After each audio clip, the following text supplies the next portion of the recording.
Why was she still scanning exits on her wedding day? That was the first thought Sergeant Arya Viper Kine caught herself having as she stared into the mirror, silk and lace wrapped over scars no makeup could erase.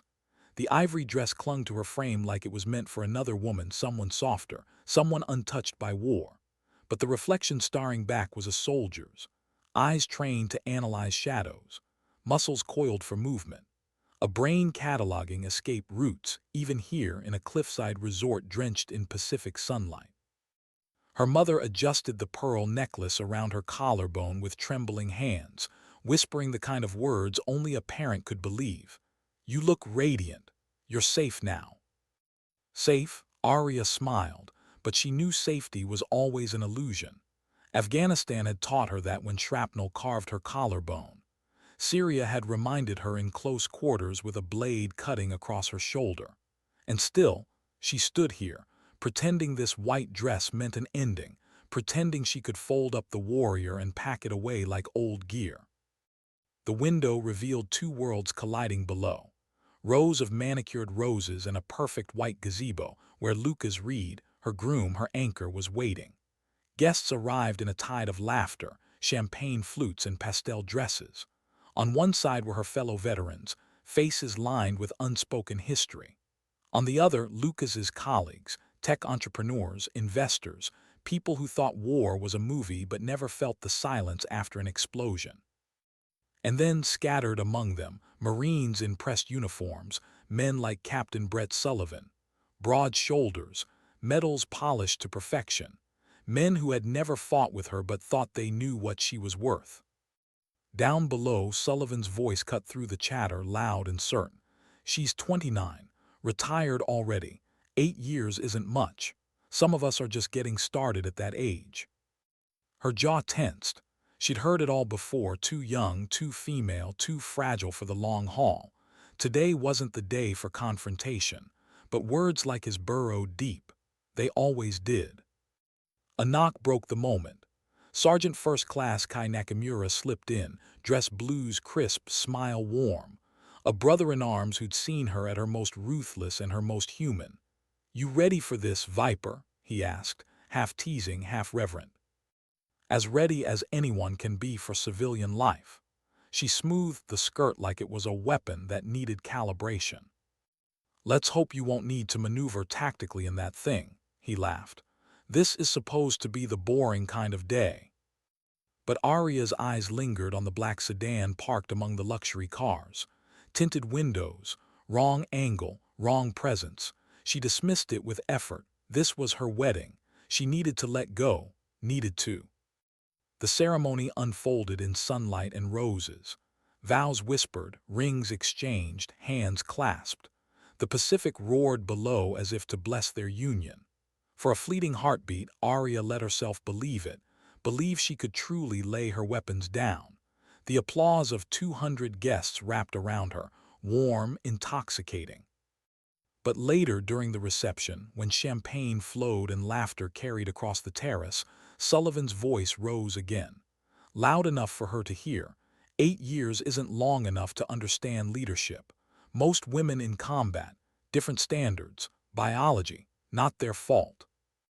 Arya stopped mid-step. Every nerve begged her to shut him down, to list the missions, 17 successful extractions, the Bronze Stars, the men alive because of her decisions. But she knew what would happen if she corrected him here, in front of civilians sipping cocktails. They would see a woman proving him right, too emotional. So she smiled, thanked them for coming, walked away with posture straight and eyes burning. Inside, the old injustice flared.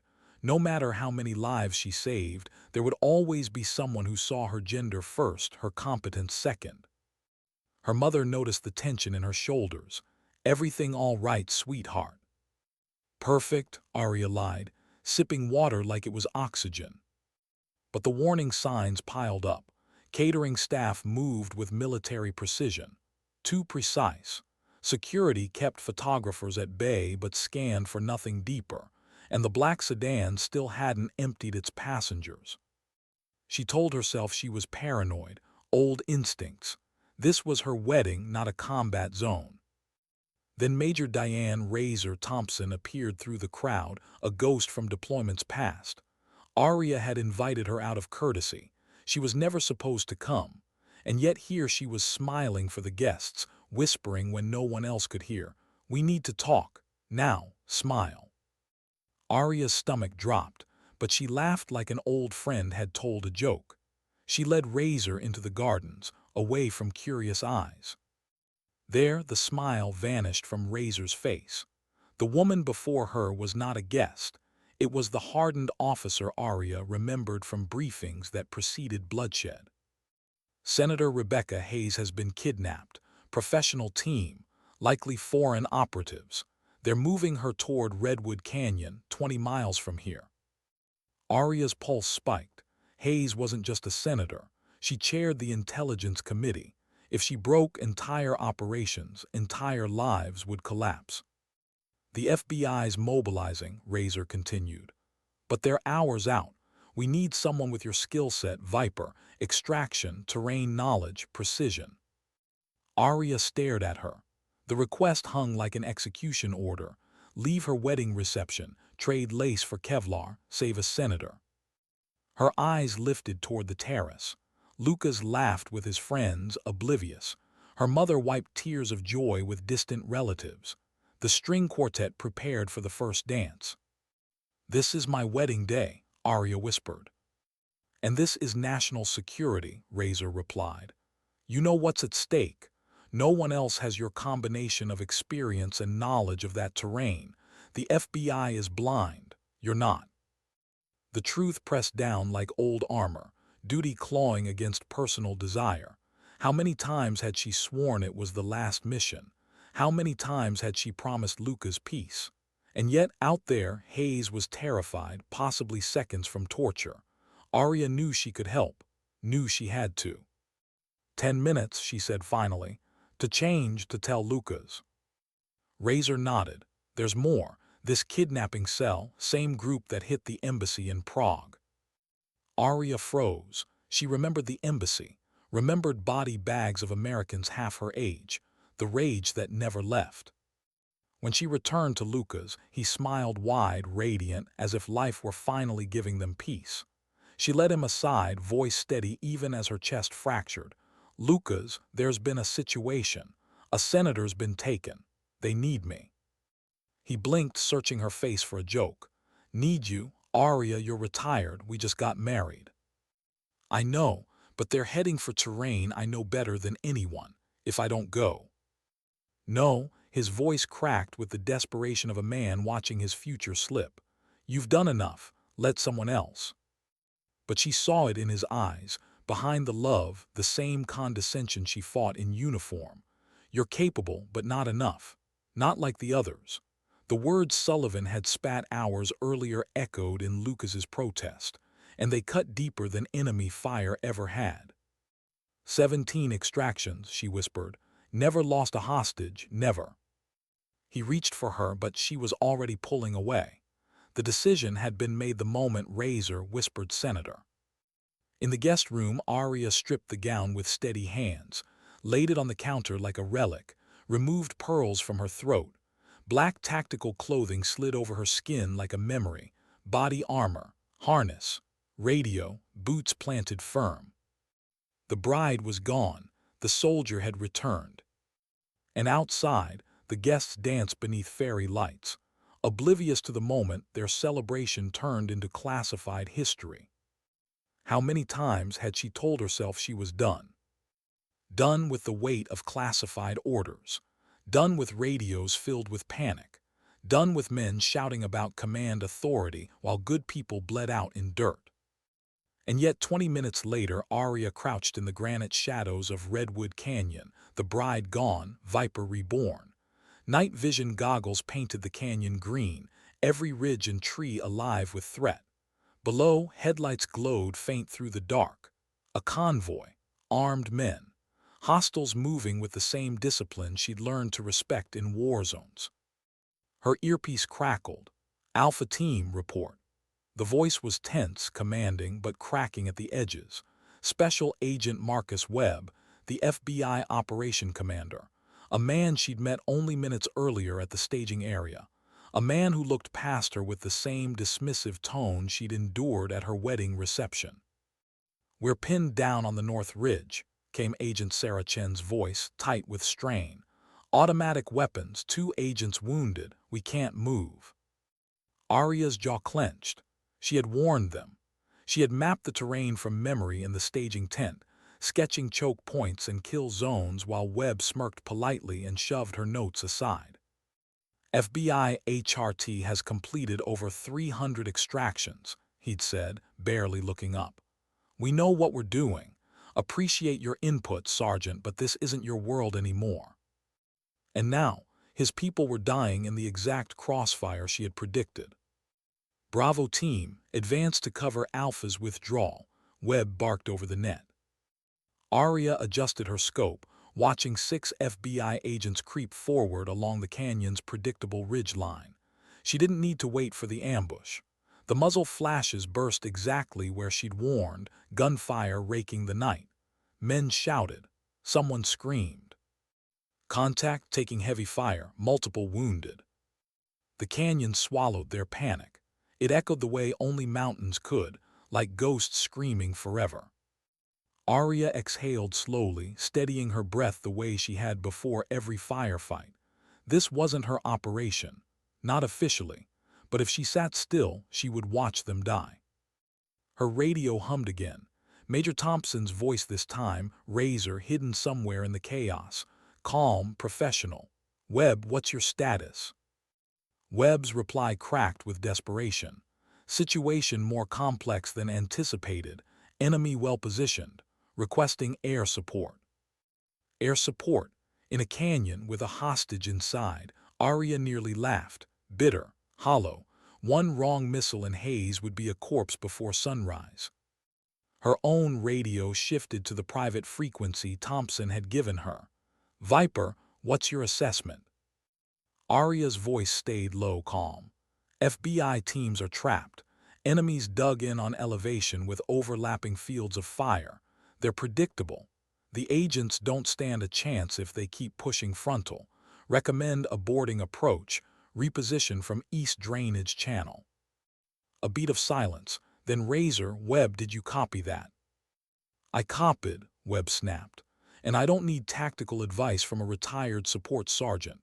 FBI maintains authority." Support sergeant. The words hit like Sullivan's voice at her wedding, like Lucas's doubt in the alcove. Not a sniper, not reconnaissance, not the woman who had pulled 17 hostages out of hell. Just support. And while Webb clung to his pride, gunfire cut into his agents again. Arya spotted one man crumple in her scope, shoulder torn by a sniper she'd already marked 20 minutes ago. Another life bleeding out because arrogance weighed heavier than reason. She clicked her radio, Razer permission to act. Pause, then, "Viper, you're not part of this operation." Arya's voice hardened. 12 agents are about to die. Hayes will follow. You need someone to fix this. That's me." Another pause, the longest heartbeat. "Finally, you have tactical discretion. Make it count." Webb's voice erupted instantly. "Negative. Stand down. Any unauthorized movement will result in federal charges." Arya shut his channel off. She'd been threatened with worse. Sliding her rifle into place, she sighted the enemy sniper. Breath slowed, heart rate steady. She pressed the trigger once. The man toppled, silence replacing his fire. 2 more suppressive shooters, automatic weapons cutting lines across the canyon. She squeezed, shifted, squeezed again. Both dropped before their fingers could realign. "Alpha team, move," she ordered, voice sharp, cutting through panic. Confused faces turned as agents huddled behind splintered logs realized cover fire was opening. Sarah Chen didn't hesitate. She hauled a wounded teammate by the vest and barked at her people to follow. They sprinted low, stumbling, but alive, reaching granite that swallowed bullets instead of splitting them. "How the hell did you do that?" Chen gasped when Arya slid in beside her, calm, deliberate. "Training," Arya said, "and not ignoring the terrain." Gunfire still raked the night, but the agents were breathing. Alive because she disobeyed orders that should never have been given. Over comms, Webb screamed, trying to claw back control. All units hold position. Any movement without my order will be disciplined. Arya ignored him. Bravo team status. Pinned down, 2 wounded. Same problem, can't move. Stand by, Arya whispered. I'll get you out. Through her scope, she scanned toward the lodge nestled against the canyon wall, the objective. Thermal signatures glowed inside. Hostiles moved with precision, and one faint shape sat apart. Senator Hayes, alive. Arya's chest tightened. They hadn't killed her yet, but they would, soon. Her radio clicked again, Razer's voice. Viper thoughts. Arya whispered, direct assault is suicide. They've set kill zones on every approach. Only opening is the eastern drainage. I can reach the lodge, alone. Webb cut in, frantic. Absolutely not. No one moves without my. Arya switched him off again. His panic was background noise. Hayes's life was not. She looked once at Agent Chen, blood on her hands, eyes wide but steady. Keep your people alive. I'll bring her back. Chen studied her. In that gaze was doubt, confusion, but also something else, belief.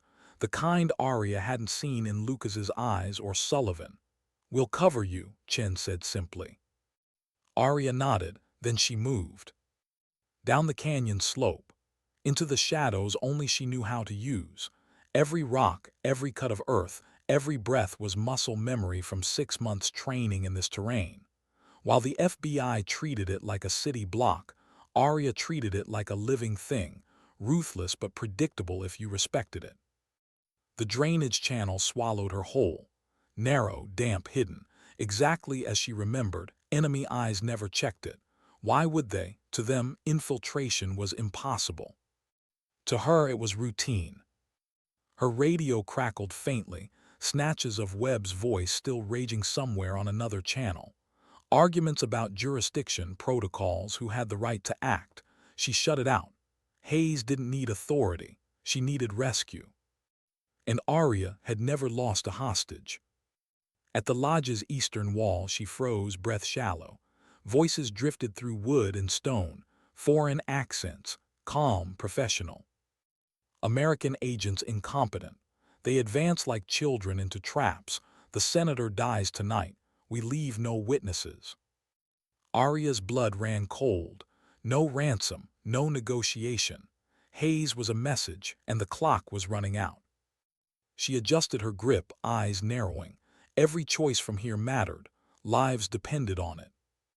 The perfect bride had died hours ago. What remained was Viper, silent, precise, and unwilling to let arrogance write the night's ending. How close could you stand to death without letting it see you? That was the question Arya asked herself as she pressed her back against the lodge's eastern wall. The building loomed dark and solid against the canyon rock, a hunter's lodge on the outside, but inside it pulsed with the quiet discipline of professionals. 6 guards she'd counted, movements clean, rotations steady. These weren't amateurs. They'd learned the same things she had, how to build overlapping fields of fire, how to funnel attackers into traps.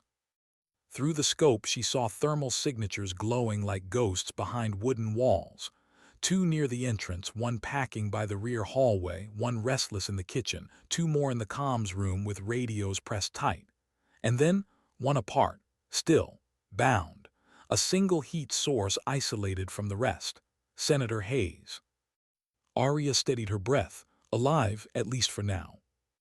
Her radio hissed softly, Viper status, Major Thompson. Arya whispered, I have visual. Hayes restrained but uninjured. 5 immediate hostiles in proximity, professional-grade gear. Recommend state-sponsored assumption. Copy, we can provide diversion if.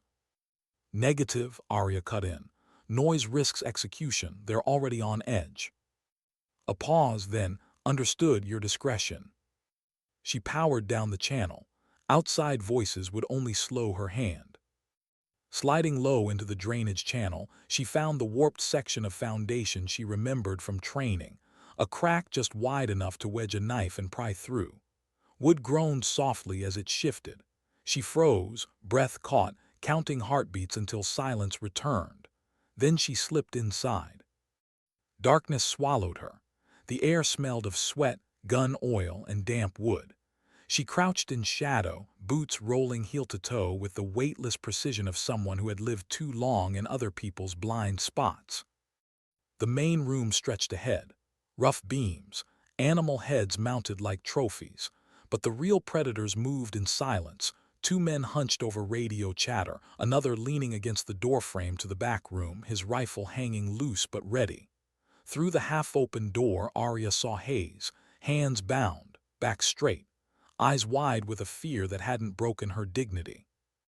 One of the kidnappers began reading from a paper. The cadence was slow, deliberate, meant for a camera not yet rolling. The American intelligence apparatus has interfered for the last time. Tonight, a senator will pay the price. The execution speech. Arya's stomach clenched. Every second mattered now. She moved like water, crossing the room in silence until her rifle leveled at the first target. One breath, one squeeze, suppressed shot whispered. The man folded forward onto his radio without a sound. Second target spun halfway, too slow.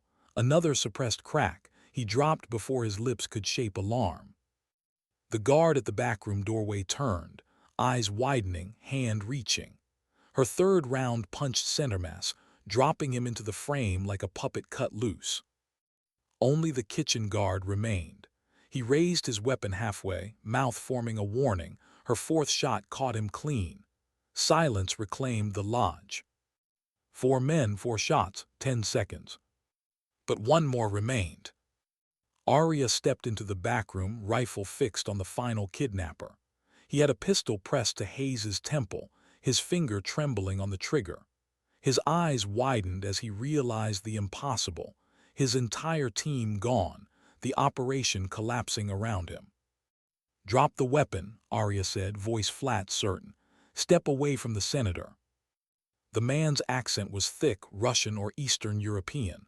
"American woman, not FBI. Who are you?" "Staff Sergeant Kine," she replied, calm as her crosshairs centered on him. "United States Army. You've got 3 seconds." Hayes's eyes locked on her rescuer, startled, desperate, but steady enough to understand she wasn't looking at an amateur. "You kill me," the man snarled, "she dies. We both die. Mission complete." Arya's gaze didn't waver. "Wrong. Your team's dead.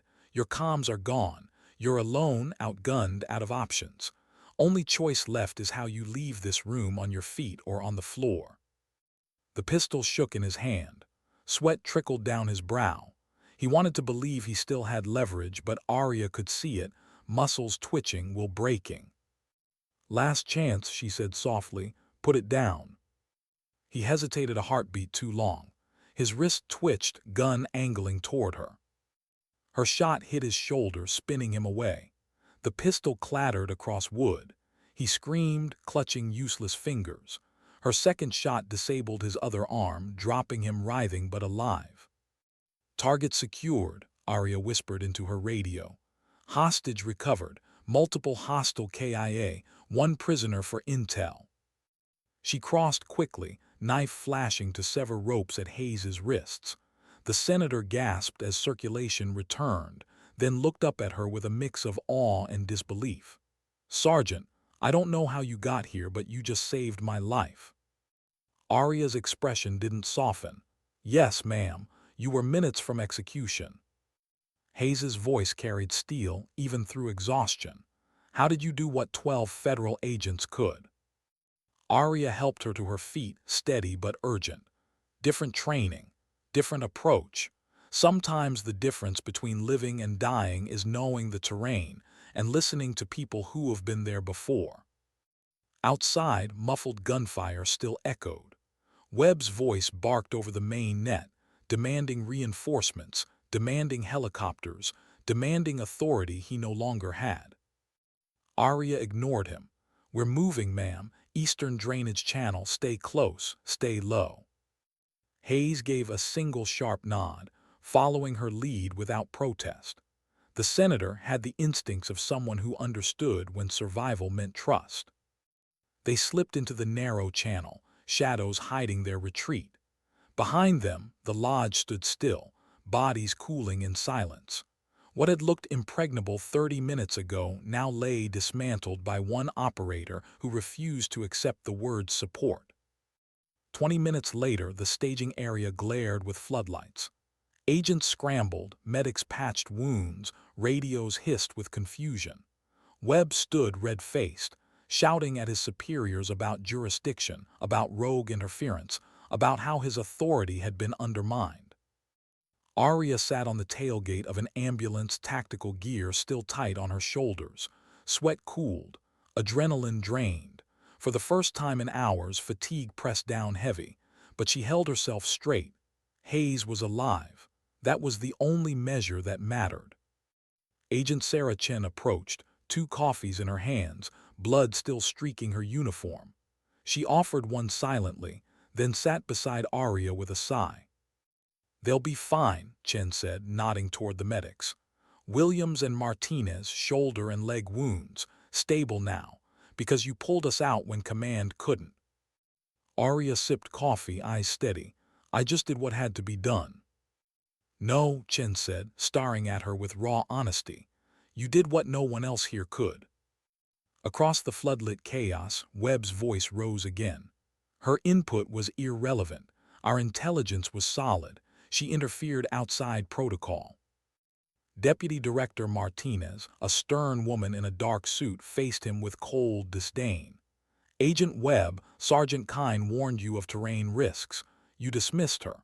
She neutralized 6 hostiles, extracted the senator, and saved your teams. That's the record."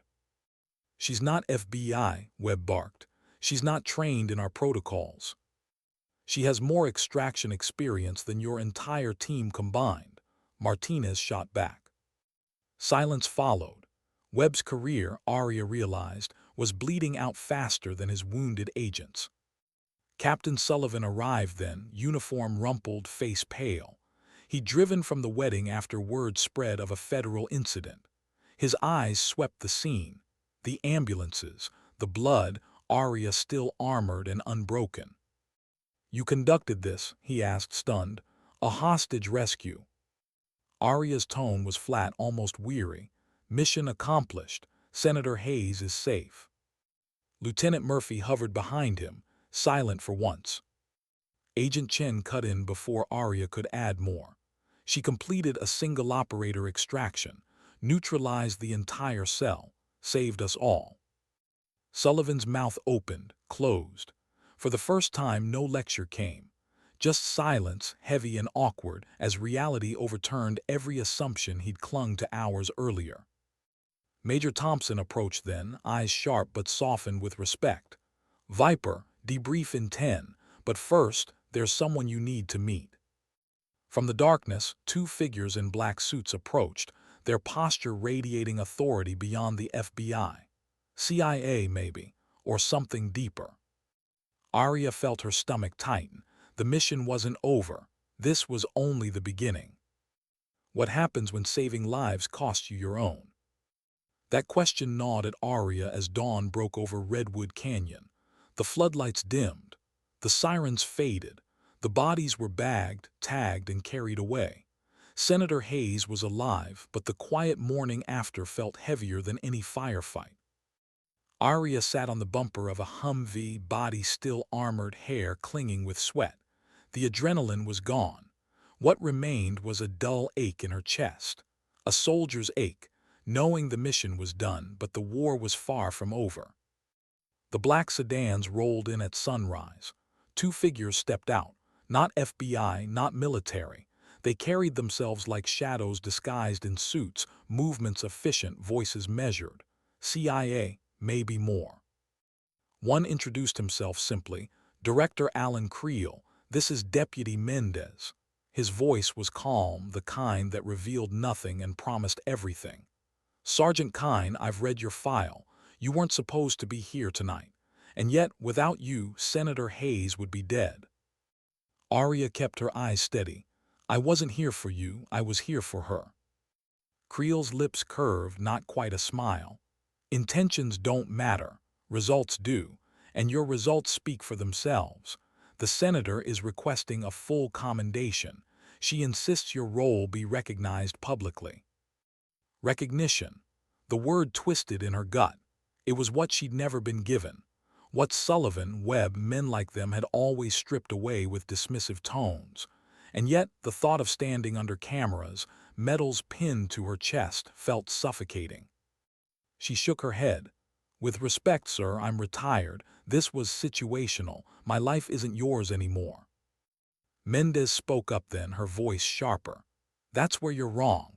Once you've saved a senator's life on U.S. soil, your name isn't yours anymore. It's public currency. People will want to know who you are, how you did what a federal strike team couldn't. Arya's jaw tightened. Then tell them the truth, that a woman they wrote off as support did their job better than they did. Kreel's gaze lingered on her, studying her like a weapon he wasn't sure whether to shelve or deploy. You may not want the spotlight, Sergeant, but the spotlight is coming for you anyway. The fallout rippled fast. By noon, headlines spread across networks. Senator rescued from terror cell. SOURCES cite unnamed female operative. Photos of the lodge of ambulances of Hayes wrapped in a thermal blanket circled the globe. Webb gave a stiff press conference, deflecting questions, his jaw tight enough to crack teeth. He didn't say Arya's name, but whispers traveled. They always did. By the time Arya returned to the resort, guests were gone, tables half cleared. Only Lucas remained, sitting at the edge of the dance floor where fairy lights still glowed. The tuxedo jacket was gone, sleeves rolled. His face, worn hollow. When she approached, he didn't stand, didn't smile, just stared. You left, he said softly, voice brittle, on our wedding night. Arya's throat tightened. Lucas, I didn't want. But you did, he cut in. You chose, you always choose them. It wasn't them, she said, kneeling to meet his eyes. It was her, a woman about to die. I couldn't stand there and do nothing. You could have, he whispered. You should have, for me, for us. That's what marriage is supposed to mean. The words sliced deeper than enemy fire. She wanted to scream that marriage couldn't erase who she was, that if she had walked away, Hayes's blood would be on her hands forever. But Lucas's eyes told her the truth. He didn't see a choice. He saw abandonment. He stood finally, slow and tired. You'll never leave that life, will you? No matter how many vows you say, you'll always be theirs first. Arya reached for him, but he stepped back, just enough to widen the space between them into a canyon. I love you, he said, but I don't know if I can live like this. She didn't follow him when he walked out, didn't beg. The silence was worse than shouting, because in silence she realized Lucas wasn't wrong. 3 days later, she was summoned to Washington. Official commendation ceremony. Cameras. Applause. Senator Hayes standing tall, her voice resolute as she spoke into microphones. She is proof that courage is not bound by rank or gender. She acted when others froze, and I am alive because of her. The crowd erupted. Flashes burned. Arya stood in dress blues, medals glinting, expression neutral. Inside, she felt none of it. The applause washed over like rain she couldn't absorb. In the front row, Sullivan sat stiff, arms folded. Webb was absent, already reassigned. Lucas was nowhere. When Hayes pinned a medal on her chest, Arya met her eyes. The senator whispered, almost inaudible, "The country owes you, but I think you've already paid more than enough." It was the closest thing to understanding she'd heard in days. Afterward, in the quiet of the Capitol's marble halls, Kreel approached again. You did well, he said simply. The nation saw you today. They won't forget. Arya's voice was flat. I didn't ask for this. History doesn't care what we ask for, he replied. It remembers what we do. He handed her a sealed envelope. Inside, you'll find recall orders, special program, off the books, no official acknowledgement. You're being offered a chance to make a difference again, permanently. Her chest constricted. "I told you I'm retired." Kreel studied her quietly, then said the one thing that cut through armor. "Retirement is for people who can live with silence. You've proven you can't." Arya clutched the envelope but didn't open it. She walked out into the night air, metals gleaming under streetlights, strangers pointing, whispering. Hero, savior, ghost. But all she felt was tired. Back home, the house was empty. Lucas's things were half gone. A note on the counter read, "I love you, but I can't compete with a war that never ends."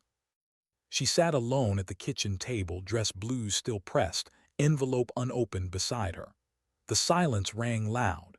She tried to imagine life without missions, without radios, without terrain maps, without the weight of responsibility. A life of dinners, conversations, laughter. A life with Lucas. But her hands shook when they reached for the envelope, because some part of her already knew the war wasn't done with her. She tore it open. Inside, coordinates, code names, an activation phrase written in stark black letters. Ghost protocol activated. The name chilled her. Ghost, the thing she'd been accused of being, invisible, disposable, but also the one no enemy could outrun. Her reflection in the window caught her eye. A soldier in medals, alone in her own house. Half human, half myth. She whispered to the silence, almost a prayer, "At what cost?" The silence didn't answer. How do you fight a war you're not allowed to admit exists? That was the first thought Arya had when the transport plane's ramp opened to the burning desert night. Heat blasted her face. Sand whipped her boots. No insignia marked her uniform, no patch, no flag. Only black fabric, matte plates, and a call sign whispered across comms. Ghost. The mission wasn't in any book. No congressional oversight. No records to file. If she died here, her name would vanish into silence. The metal pinned to her chest 3 weeks ago would mean nothing. Target compound 3 clicks east, Razer's voice came through her headset. Thompson had been reassigned too, pulled from official command and placed into this shadow network. Satellite confirms weapon stockpiles. Enemy is distributing U.S. arms stolen from a downed convoy. Orders are simple. Secure intel, eliminate assets, burn the rest. Eliminate, burn. Arya's stomach tightened.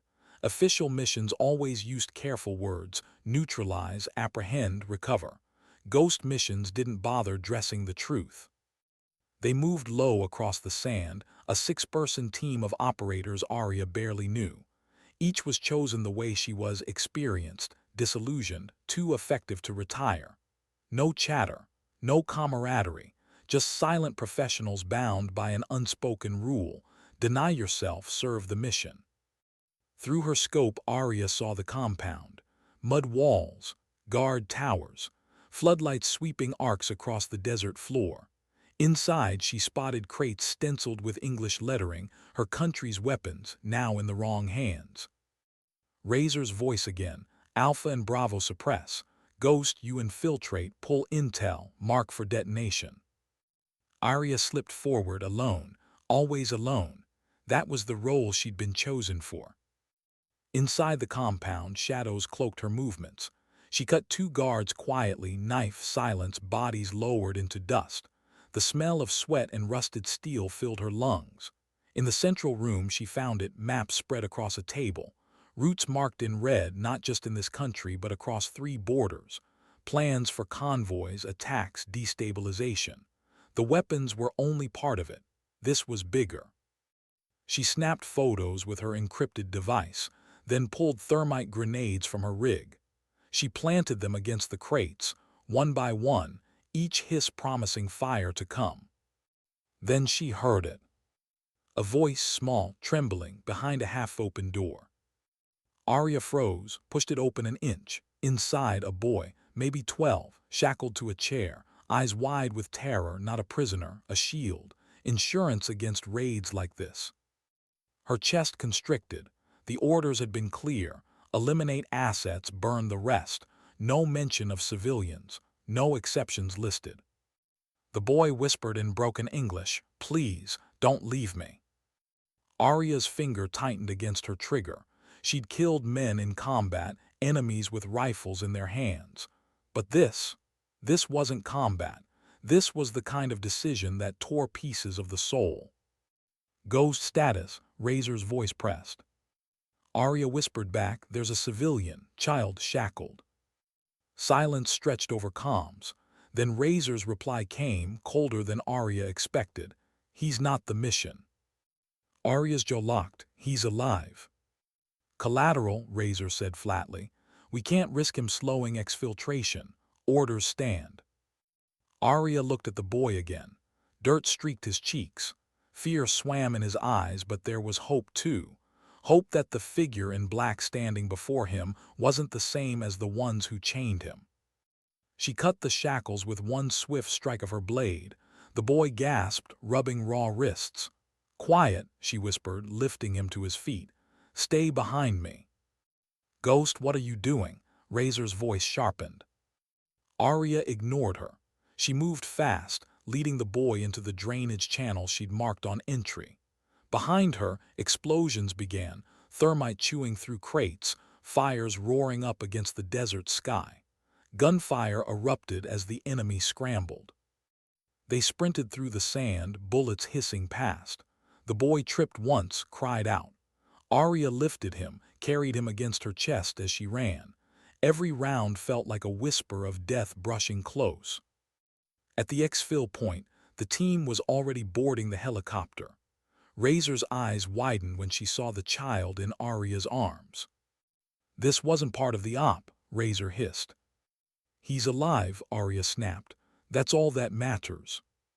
The others said nothing. No one dared challenge her with the boy staring, wide-eyed, clinging to her uniform. The bird lifted. Flames devoured the compound below. The night sky glowed orange. And Arya sat with the boy pressed close, heart pounding, not from fear, but from the realization that she just disobeyed Ghost protocol. Hours later in the debriefing tent, the boy slept under a blanket, safe for the first time in God knows how long. Arya sat across from Kreel.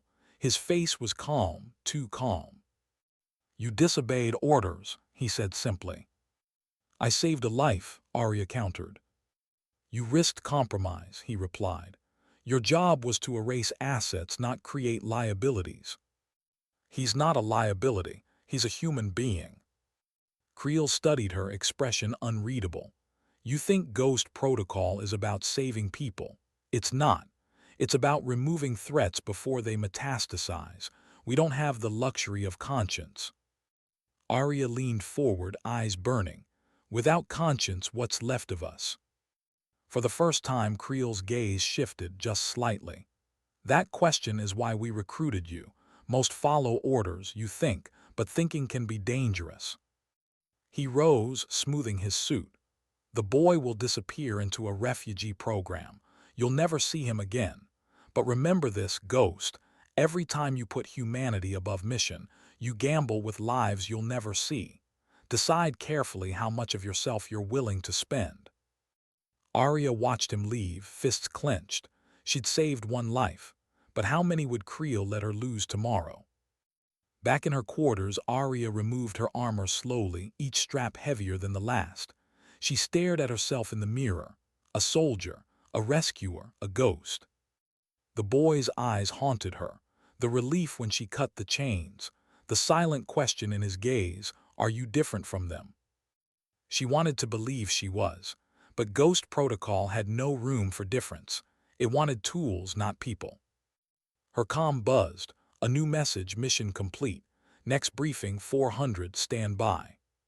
She sat in silence. The metal from Hayes' ceremony glinted from her pack, a reminder of a world that celebrated her for saving lives. And now, she was trapped in a world that demanded she erase them. Arya whispered to the empty room, to herself, to whatever god still listened. How many pieces of me do I give before there's nothing left? The room didn't answer. Only the silence did, and silence was what ghosts were made of. How do you know when the danger isn't across the battlefield, but standing beside you? That thought shadowed Arya as the ghost team prepped for their next mission in a hangar lit by flickering fluorescent bulbs. The air smelled of jet fuel and oil. Operators moved with silent efficiency, loading weapons, checking gear, avoiding eye contact. Ghosts weren't meant to bond. They were meant to function. Still, Arya watched them. She had to. Trust was currency here, and she wasn't sure anyone had enough to spend. Razer strapped into her vest across the room, posture iron straight, expression unreadable. They served together in sanctioned wars. Razer had been a mentor once, steady and reliable. Now, every word carried the sharp edge of someone hiding more than orders. Beside her, a man called Harlan checked his suppressed SMG. He was built like a doorframe, shoulders wide, jaw heavy, eyes cold. Former Marine raider according to his file. Efficient, silent. Too silent. He never laughed, never cursed, never slipped. Arya had seen men like him before. Men who followed orders so perfectly they stopped asking who gave them. The mission was clear, Kreel had told them. Strike a villa in northern Greece. The target, an arms broker named Kostas Malin, accused of funneling stolen American weapons into black markets across the Balkans. No arrests, no negotiations. Ghosts weren't here to bring people in. They were here to erase names. Intel says Malin runs with bodyguards, heavily armed, Razer briefed, eyes sweeping the team. We breach secure files, eliminate him, extract. No deviations. Arya said nothing. She remembered the boy from the desert, how no deviations had almost meant his death. But she'd learned her conscience was her own.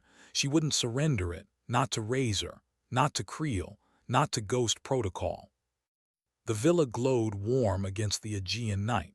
Music thumped faintly inside. Laughter drifted from balconies. To the world, Kostas Malin was hosting another decadent party. To Arya, he was a man marked for death. The team moved like shadows. Two scaled the balcony. Two cut power. Arya breached the service entrance, her rifle steady, every step rehearsed in muscle memory. Inside, chaos bloomed in seconds. Lights cut out. Shouts erupted. Gunfire cracked. Guests screamed as masked operators stormed hallways. Malin's guards fired blindly, cut down by suppressive precision. Arya pushed deeper, slipping through marble corridors until she reached Malin's office. She found him there, thick-bodied, sweating, pistol trembling in his hands. His desk glowed under a single lamp.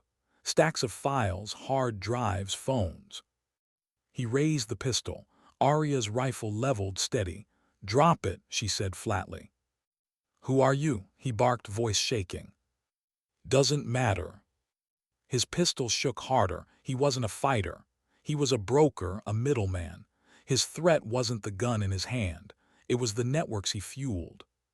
She stepped closer. "Intel now." He stammered, lowering the pistol an inch. You're not police, not CIA, who?" The shot cracked before he could finish.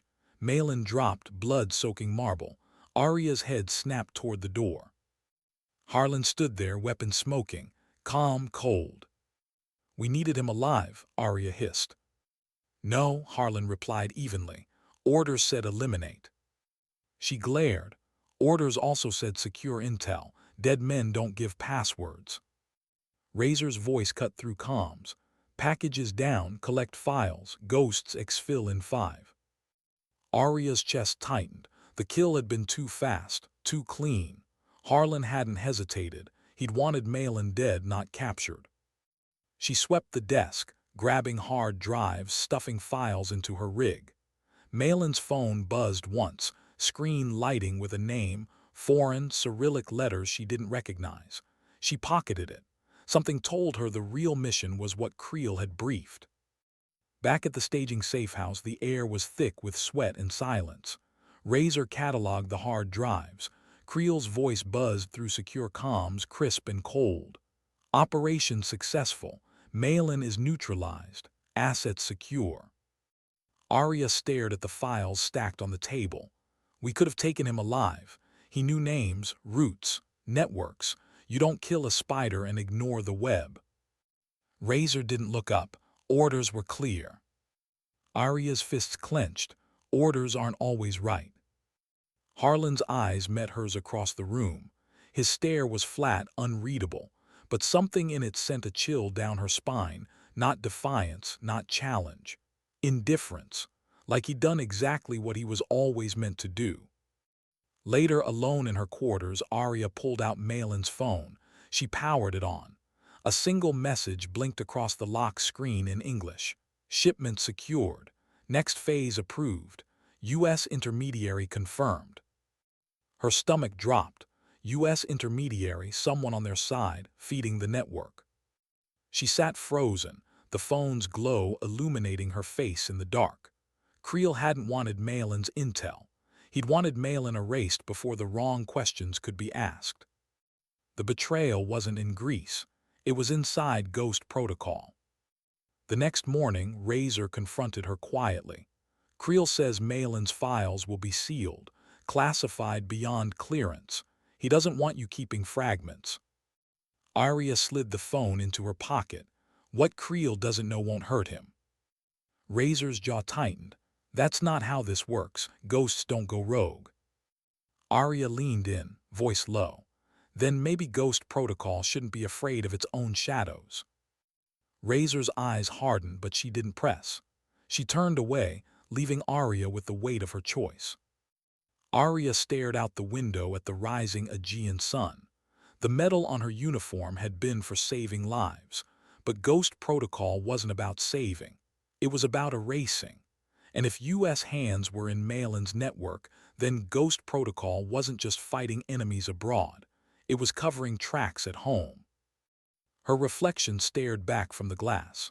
A woman who had once worn white on a wedding day, believing she could have peace.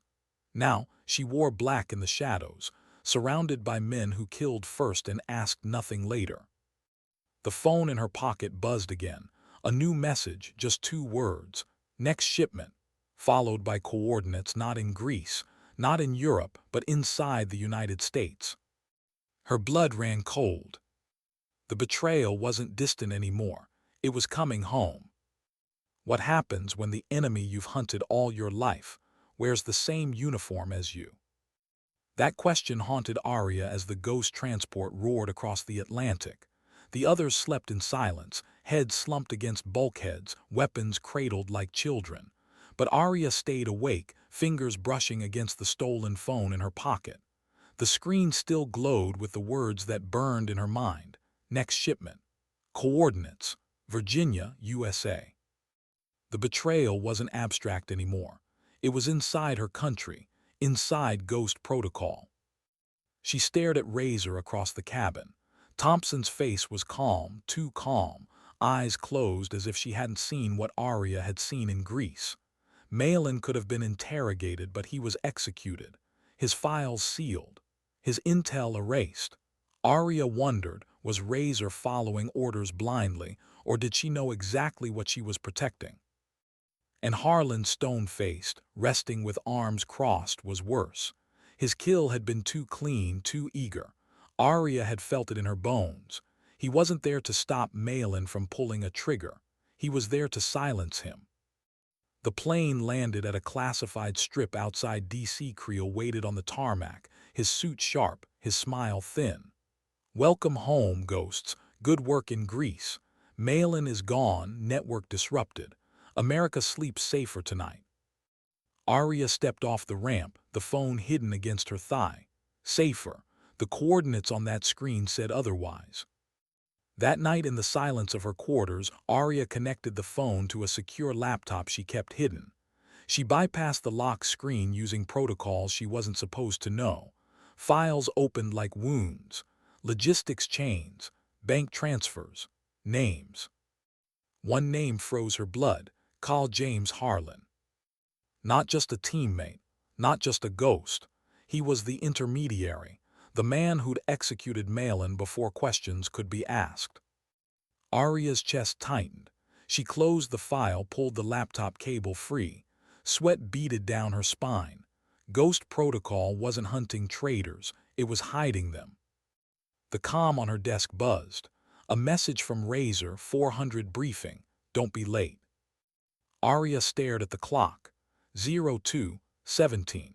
She had less than 2 hours before she'd be in the same room with Harlan again, a man who'd already proven he killed loose ends. She slid the phone into her rig, strapped her pistol under her shirt and left the quarters. The night was humid, the base silent except for floodlights humming against the dark. Her instincts told her she wasn't alone. Bootsteps echoed behind her, slow, deliberate. Arya's pulse spiked. She ducked into an alley between hangars, weapon drawn. Harlan stepped from the shadows, calm, collected, no surprise in his face, only inevitability. "You shouldn't have taken that phone," he said, voice low. Arya kept her pistol leveled. "And you shouldn't be feeding U.S. weapons into black markets." His jaw flexed. "You don't understand. This isn't betrayal, it's balance. Kreel doesn't just erase threats, he manages them. Sometimes you let the wolves run to keep the sheep in line." "You're selling arms to enemies," Arya snapped. "Americans are dying because of you." "Americans always die," he said flatly. "Better to choose when and how, better to profit from it." The disgust in her chest burned hotter than any battlefield fire. "You killed Malin because he had proof. You'll kill me for the same reason." Harlan's expression didn't change. "I don't want to, but ghosts don't leave trails, you know that." The silence stretched like a wire between them. Then, without warning, he moved. The fight was brutal. No choreography, no grace, just fists, elbows, and desperation. He slammed her against a wall, his strength crushing. She jammed her pistol upward, firing once. The round tore into his vest, not deep enough. He grabbed her wrist, twisting until pain shot up her arm. But Arya was faster. She shifted her weight, dropped low, drove her knife into his thigh. He roared, staggering. She fired again, this time at his shoulder. He stumbled back, blood spreading dark. "Ghosts don't leave trails," she spat, breath ragged. "But I'm not your kind of ghost." Harlan's eyes burned with fury. He lunged again, but Arya ducked, slamming the butt of her pistol into his temple. His body dropped hard onto the concrete, blood pooling. She stood over him, chest heaving, weapon steady. One pull of the trigger and he'd be gone. No more threat, no more betrayal. But killing him here would bury the proof with him. She needed him alive, needed the files, the networks, the truth. She holstered her weapon, grabbed the phone from her rig, and snapped a photo of his bleeding body. Evidence. Proof. Then she disappeared into the shadows before reinforcements could arrive. At the 400 briefing, Razer stood at the head of the table, posture iron. Kreel joined by holoscreen, his voice smooth as ever. "The mail-in operation was clean. Files secured. We're moving on to the next phase." Arya slid into her seat, eyes locking on Harlan's empty chair. "Where's Harlan?" she asked. Razer's jaw flexed. "Infirmary, training injury." Arya almost laughed. "Training. That's what they were calling it." Kreel's eyes narrowed through the screen. "Something amusing, Ghost." Arya leaned forward, voice steady. "Just wondering how long Ghost Protocol plans to keep protecting traitors." The room froze, even Razer stiffened. Kreel's expression never changed. "Careful, Sergeant. Ghost Protocol doesn't protect traitors, it buries them." Arya met his gaze, her voice low, defiant. "Then you'll have to decide which of us gets buried first." That night back in her quarters, Arya stared at the photo of Harlan's bleeding body. The truth was clear. Ghost Protocol wasn't saving America. It was rotting from within. She looked at the metal haze had pinned on her chest weeks earlier, a symbol of honor, dignity, belief in a system that had already discarded her once. Her reflection in the window looked back, haunted, tired, unyielding. She whispered into the silence, "Sometimes the deadliest enemy isn't the one you're sent to kill, it's the one you're told to trust." And she knew the next mission wasn't in the file Kreel would hand her. It was the one she would write herself.